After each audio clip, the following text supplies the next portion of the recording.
late 90s when the internet was just becoming a thing and learning about email and the advances in the technology, then all the exuberance around the dot-com bubble, 4 guys in a garage had a valuation of their software of $1 billion, or some crazy things like that. But the blockchain industry and cryptocurrencies in general, that's kind of where we are in those same kind of days. And so now we're trying to make this a much more stable, recognized industry that allows it to flourish and allows the innovations to take place, but then allows it to be integrated and be available for user adoption in 10 to 15 years. A lot of the financial transactions that people are used to now are going to be disappearing. The blockchain technology and distributed ledger technology is going to take that process over because 1, it's more secure, 2, it's more stable, and it's more transparent. So this is going to be the beginnings of a lot of these, the recognition of those technologies, and some haven't even been built yet. And hopefully the work that we do here is going to enable the next generation of these users to be able to innovate and structure products that are going to basically move society forward and move humanity forward as well.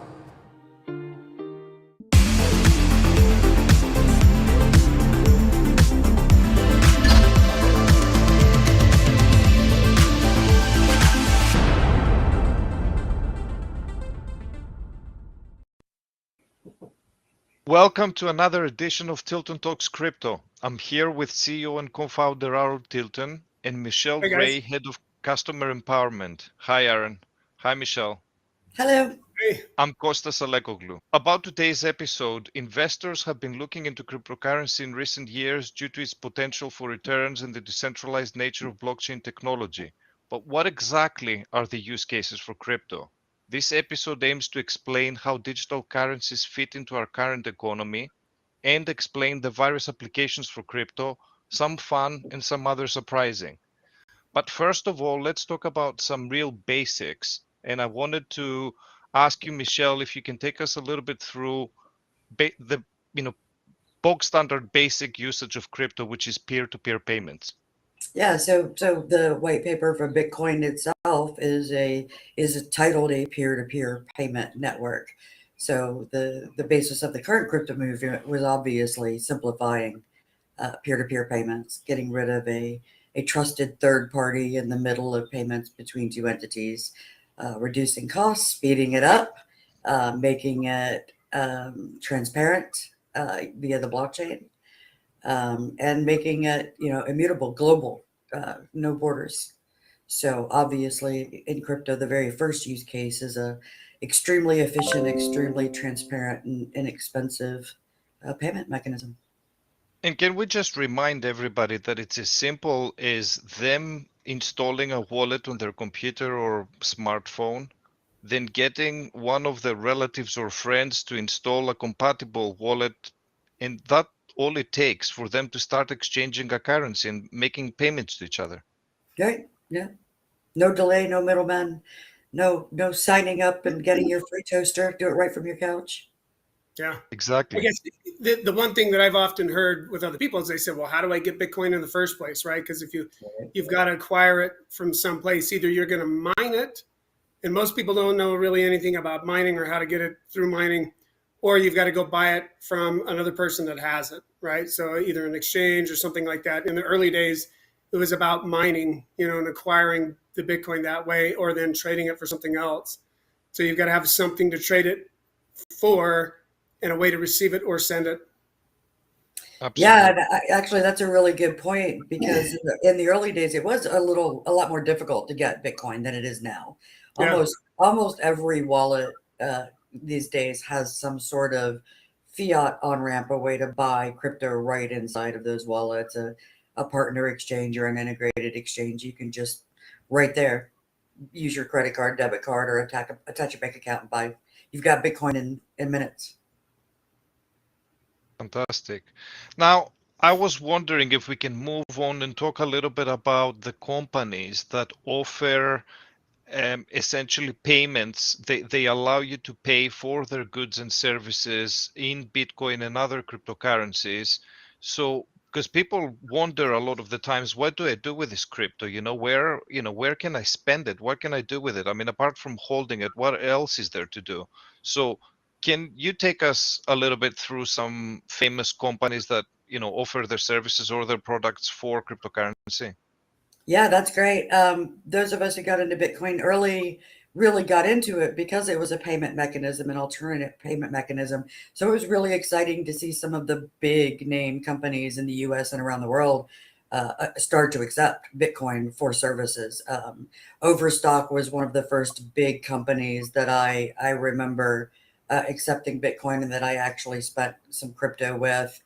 Expedia for travel was another one. There's another travel agency that started out with crypto itself, which is Cheap Air. They're great, and they've always accepted Bitcoin and other cryptos. Um, Microsoft accepted Xbox subscription payments in Bitcoin, and big names like Wikipedia, PayPal, Twitch, they allow you to do some tipping and payment of subscription services through crypto. And then, of course, we've seen some of the other companies. I know we talked about previously some retail companies like Overstock, but we saw fast food companies get into Bitcoin when it, really taking advantage of some of the media hype. I know Burger King has run some promotions with Bitcoin. McDonald's put out a Big Mac coin for a while, like a collectible Big Mac coin, and you could for a while pay for meals. And I think I saw KFC for a while run a Doge promotion not that long ago as well. So slowly but surely, some of the bigger mainstream companies in the world have been experimenting with accepting crypto for services and subscriptions and products. Well, we've certainly heard Elon Musk wanting to do something like that with Twitter, and we also know that Twitch, it's involved also in accepting cryptocurrencies. But also, you mentioned to me that Etsy, which is, a very big online retailer, allows some of the people that are on the side to accept payments in crypto as well. Yeah, if you have an Etsy store, if you're an individual business, small business owner selling your goods on Etsy, you can choose to accept Bitcoin, Litecoin, Ethereum in payment right there on Etsy. I think Shopify has also allowed store owners to integrate Bitcoin wallets as a part of their payment services. And let's not forget the hundreds of thousands of other businesses, such as, service companies and many others, marketing agencies, many other companies, such as domain companies where you can host your website that accept cryptocurrency as a payment. So it's very widespread. And all of us Hey, gig workers, right?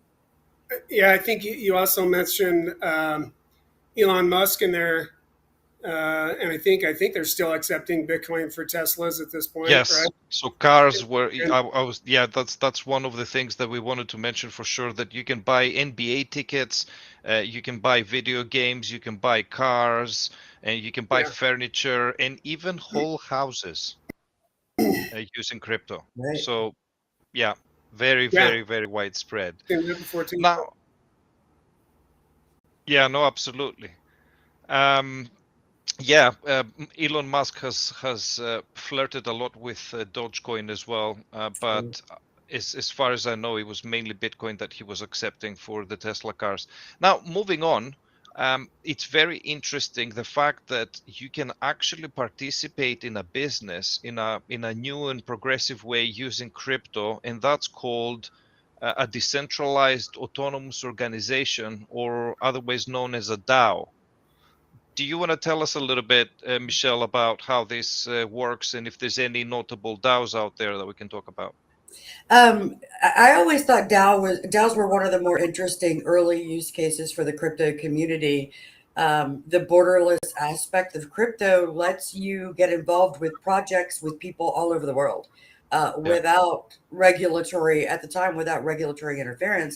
And so DAOs were a great way for the average person to support friends and families or get involved with small businesses. And they've evolved to all sorts of use cases, investment, taking your average investment club and turning it into a DAO is one of the use cases that's really become more popular and introduced people to that structure. There are, I bet my personal awareness is of at least 3 or 4 DAOs that are involved in supporting crypto companies, where a group of people are getting together and being a part of the DAO gives you a say in how the money managed by the DAO is spent, which companies they're investing in. One of the ones I remember the most that works that way is BitDAO. It was a very early, basically an investment club, where all of the members made the decisions jointly based on their crypto investment in the DAO, how that money was going to be spent, which companies they were going to help. And then it's expanded from there. Decentraland was another early use case. It was a meta space DAO that led to decisions by the group participating in the DAO as to how they were going to develop this meta real estate place. It's one of the most super fascinating evolutions of crypto. And didn't Aaron SmartFi had plans to get involved with a DAO structure, and part of your work with the digital task force, sorry, in Utah was about that? Yeah, the DAO was a big part of the legislation that came out from that task force, and I don't know the current status of it just yet. I have to look and see if it's passed, but the legislature in Utah is in session right now and going through committees and passing bills and doing those things.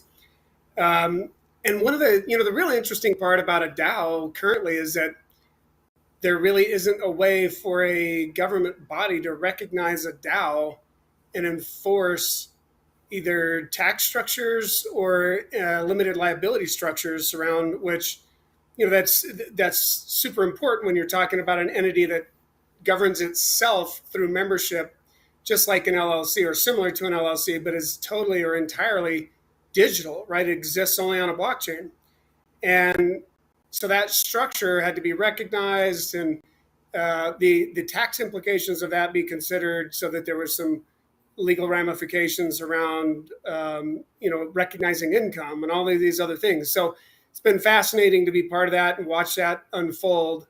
And hopefully that legislation will be passed soon, or if its final structure and what will come out of that will go into codification at the state level once the governor signs whatever bill comes out. So it'll be interesting to see that. That would take place relatively soon, within weeks.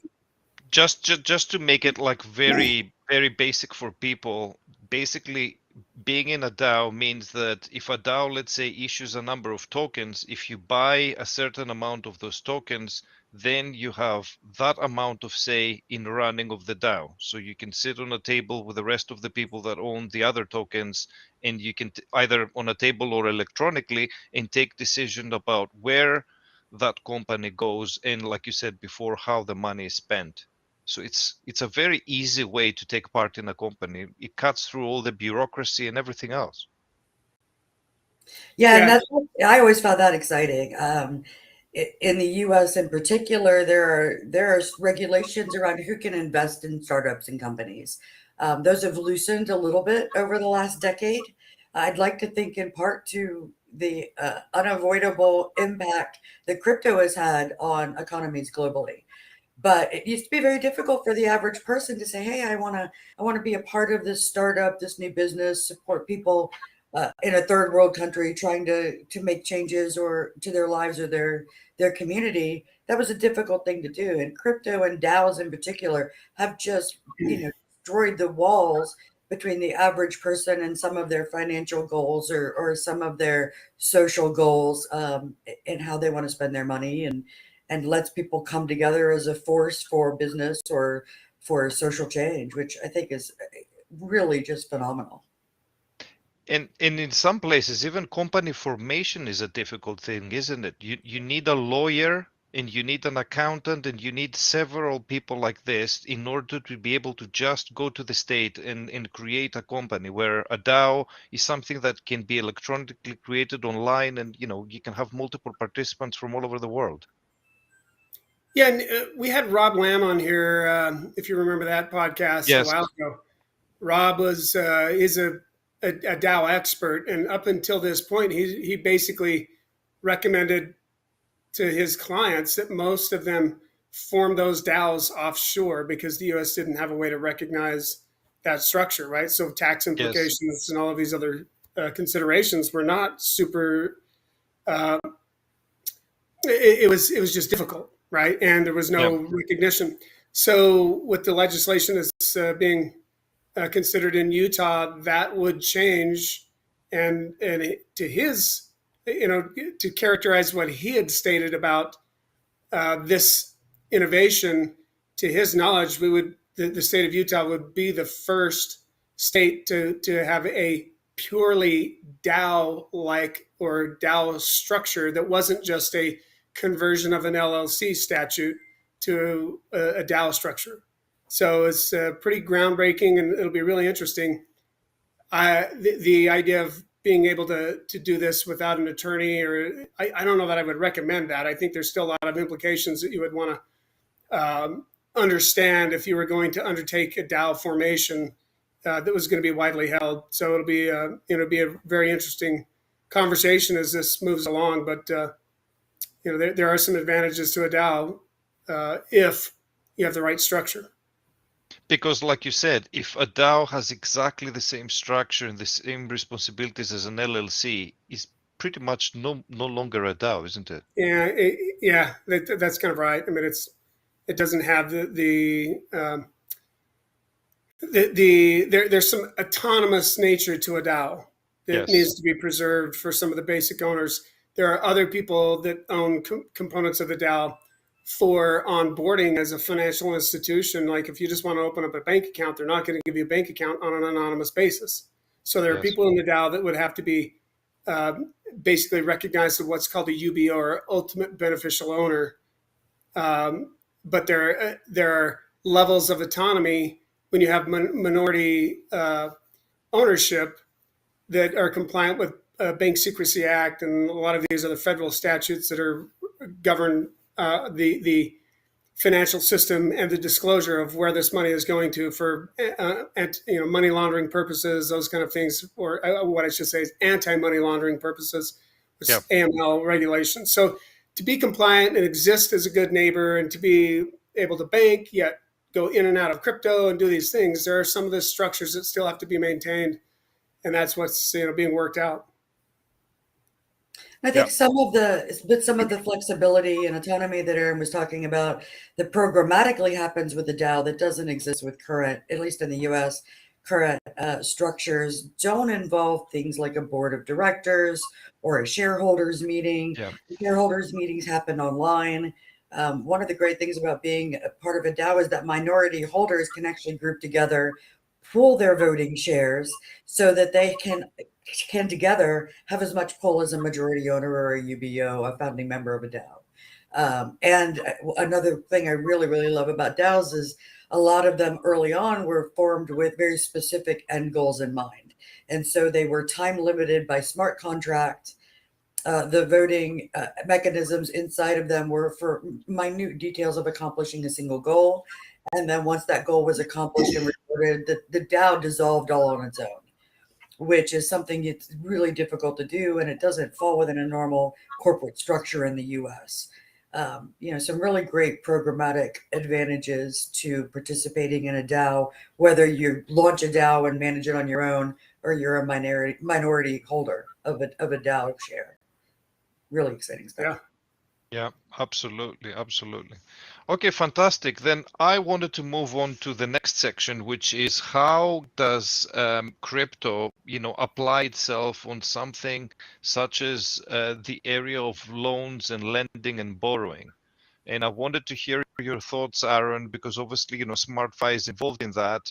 But can we talk a little bit about, to people, the range of different loans? So, for example, personal loans outside of the USA are possible via SmartFi and other crypto lenders, but what other kind of lending exists out there, and what has been SmartFi sort of involved with?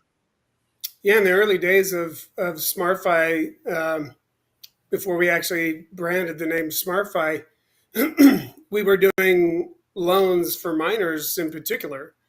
As I mentioned before, in the early days of Bitcoin, it was hard to get Bitcoin, right? You had to either mine it or find somebody else that had it, buy it, trade it for something else, those kind of things. Yeah. And even though when we got involved, there were still exchanges out there, there really wasn't anybody that was lending. Maybe Salt Lending, I think, had been one of the first. And that was around 2017, about the time that we started getting involved in cryptocurrencies and lending. And so we mostly did institutional transactions with large scale mining facilities. And that's where we started. I think a lot of people who got into crypto early started in the mining side of the business, because that was basically running the network, or forming the network, with nodes, and then participating in the distribution of the Bitcoin by keeping the ledger and basically the mining function. So fast forward now, 5 years later, we've done all kinds of loans for a variety of products or business uses outside of the U.S. We've had some people do some personal loans, but mostly it's been commercial business arrangements, because most people are holding it for a personal asset, are using it like an investment. For Bitcoin, they're hoping to get some capital appreciation out of the asset.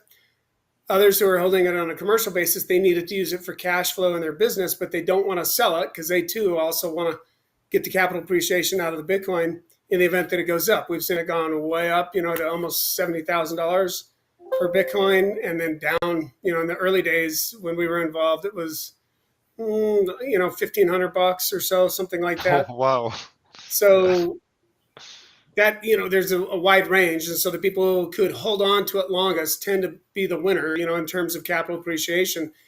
And so we would make them loans, give them dollars. They would give us Bitcoin. We'd hold the Bitcoin until they came back and gave us the dollars. So that's the general use of a cryptocurrency collateralized loan. Then we have some other things we've done where we take other collateral and other people give us the Bitcoin to be used in generating yield in a different way, where we basically form a hedge or a structure around the cryptocurrency, pull dollar value out of the crypto, and then lend that dollar value to other people. In some cases, have no idea that cryptocurrencies are funding their loans, right? Yep. And we always believed that when that use case was widely utilized, you would have broader user adoption from Bitcoin, and that may be obvious to most people, but it's not. We're not there yet in that model, meaning the cryptocurrency world typically pulls dollars out the other way and uses crypto as collateral. But when you use the dollars and other collateral in terms of real estate or other assets in the real world, in the analog world, so to speak, that's what we believe is kind of the holy grail of crypto. That's when it becomes ubiquitous and it becomes usable. When people are utilizing it and don't know they're utilizing it, that's a good thing. It means their habits don't have to change to utilize the value of crypto. And I was just going to say, I wanted to mention, a few years ago, I don't remember, I'd have to look it up. I did an interview, and that was the question: where do you see all of this technology in 5-10 years? And my answer was exactly that. When crypto becomes an underpinning infrastructure part of financial networks, when it becomes the asset of value that's underpinning financial transactions, that's when we've received, that's when we made it, right? That's when the crypto community is there. Yeah. And I think, Aaron, to your point, one of the reasons I got involved with SmartFi from the very beginning was I loved the idea that it's not just about using crypto as collateral, but it's about using crypto as a vehicle to move that cash around, which was a completely different lending model and savings and earnings model that was already out there. While I agree, we're not there yet, I think we're a lot closer, with a lot more people no longer realizing that there's so much crypto in the financial markets that may or may not be involved in whatever they're investing in, whether it's, their local real estate, their local bond. I mean, I've seen city bonds holding crypto as a part of funding models already. We know that there's IRAs and 401ks out there that have crypto as a part of their earning model. And then obviously the way SmartFi is using it as a part of the whole lending and earning ecosystem. I think we're a lot closer than most people realize already, at least in that regard, in the lending regard.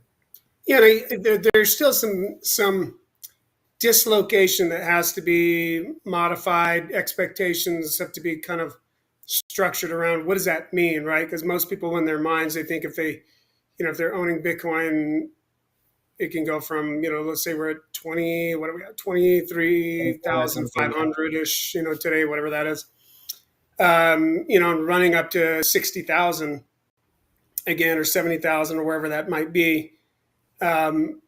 There's this basically unrealized and realized gains from crypto. That's what makes all the difference, right? What can you borrow against? What is actually real? Some level, it's kind of just monopoly money. If you're sitting there, it's like having stock that you haven't sold. It goes up and down. Bitcoin goes up and down.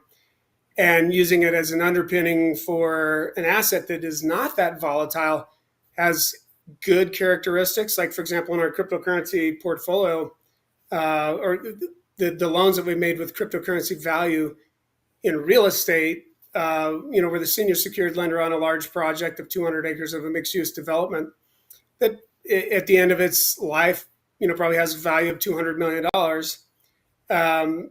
But where will Bitcoin be at that time when you can extract the yield out of that for a return? So we have these things we're still working through to make those things match up, or people have to adjust their expectations. That may never happen. Just like if you use a stock, you borrowed against a stock to invest in a real estate project, Apple might be up or down depending on what the difference is in the real estate project and the liquidity associated with that.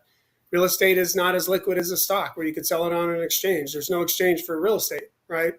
So there's these things we're still working on modifying, but we're pioneering the models for that structure and trying, to put the safety aspect of this at the center of this through another cryptocurrency. So it's crazy days for sure. It was still with understanding how to get that all structured in a way that makes sense to the average person so they can participate, the same way they would utilize, another currency. That's we're not there yet, but it's getting there. And it's the volatility and the stability around those patterns are being understood, by companies like SmartFi and others learning how to use that. I think it's yeah, go ahead. Sorry, Costas.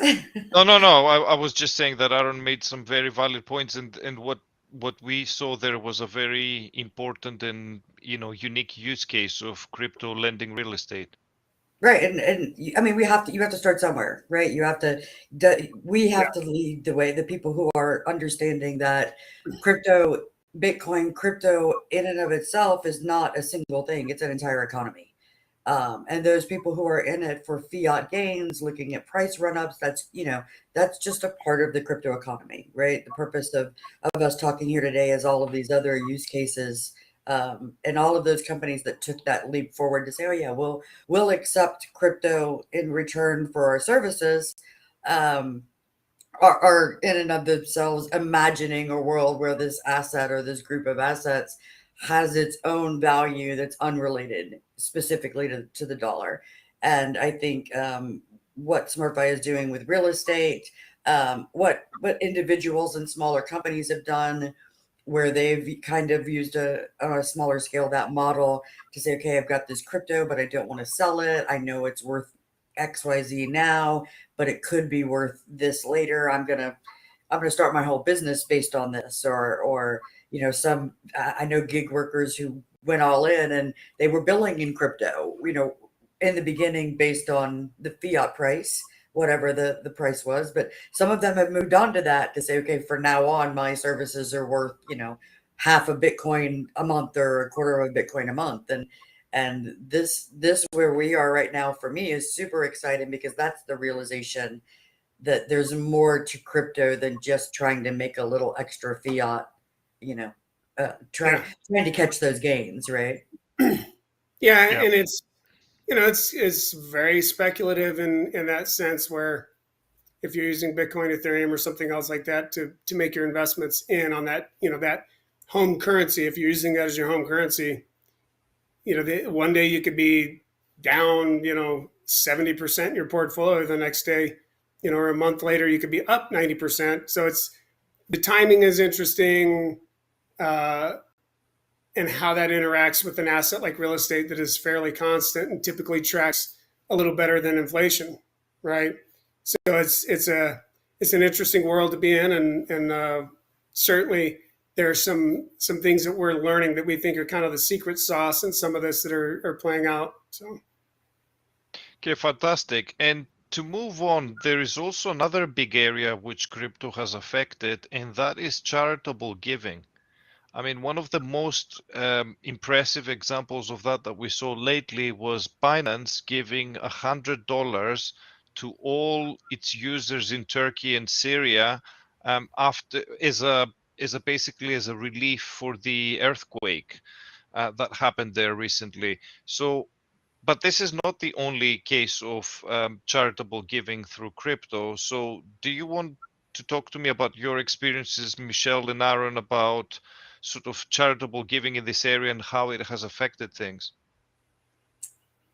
Well, I'll let Aaron speak to what SmartFi has specifically done. It's a important part of our company culture and something that is dear to me. And we've talked about that on previous episodes. But I do want to say one of the most fascinating thing about the Binance thing that you just mentioned um, is that money, that real money, was in those people's hands in seconds, minutes, Immediately, yeah, immediately when the yeah, need is the greatest, when they were unable to deal with the banking infrastructure in their own country due to a natural disaster. That money was there instantly, and to me that is one of the greatest examples of use cases of crypto. Imagine here in the US, if users in Louisiana had not had to wait a week for FEMA to show up to help them get transportation and hotel rooms and food and things like that during some of our country's biggest disasters. The charity, the fact that that money can be there immediately, I think yeah, is phenomenal. And I've been, during my time in the crypto space, uh, Giving Tuesday has been a big part of the crypto world. It started years and years ago on social media. The Giving Block is one of the crypto companies that helps manage charitable contributions and partners with other groups. And they've been very, very involved in things like Crypto Tuesdays, Giving Tuesdays, and shopping with crypto, donating with crypto. And then on a smaller scale, I've been able to help friends across the country who were just stuck. Hey, I'm stuck. I need a car repair. I don't have any cash. It's whatever time in the morning I need a hotel room. You're not going to go to Western Union, at 2 o'clock in the morning and yeah, get that money.